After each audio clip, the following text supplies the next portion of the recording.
Code monkey get up, get coffee. Code monkey go to job. Code monkey have boring meeting with boring manager Rob. Alright you guys, I am back. And today I'm going to take a crack at a 2010 movie that was also made for the Sci-Fi Channel.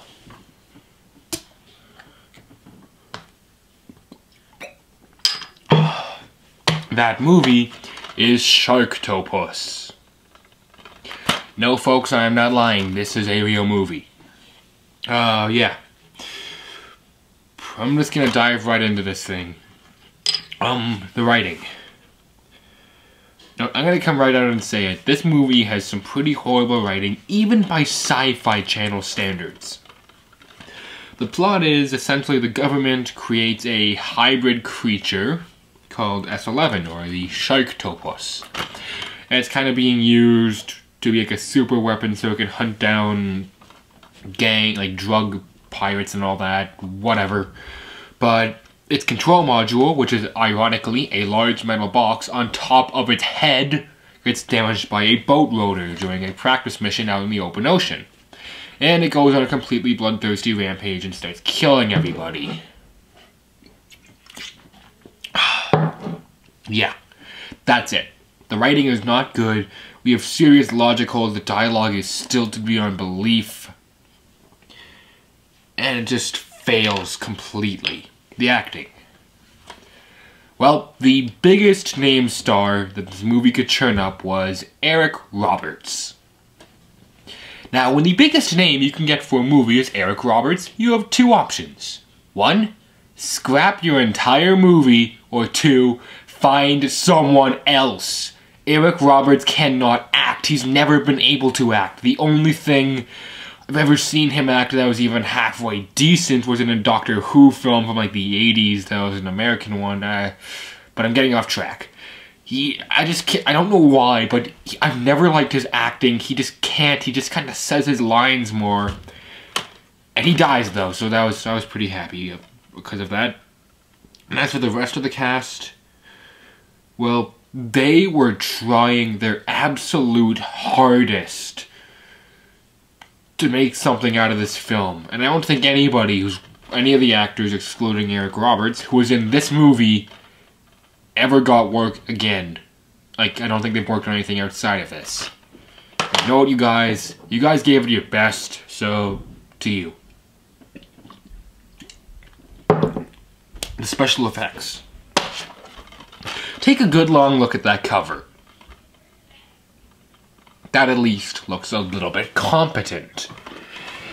The special effects look as if they were ripped from a PlayStation 1 game, like the worst PlayStation 1 game you could get, or like the best Nintendo 64 game ever. You guys think that that Sharknado had bad CG? This has some bad CG. But it was still fun because of it. I mean, the acting will drive you crazy, and the plot makes no sense, but this film is still fun regardless. And I would like to touch on one thing for a second, and that's camera usage. This entire, lighting, we don't have to worry about that, because it's in Mexico during the day, with no clouds, so we don't have to worry about that at all. Filmmaking term. It's called an establishing shot, I think.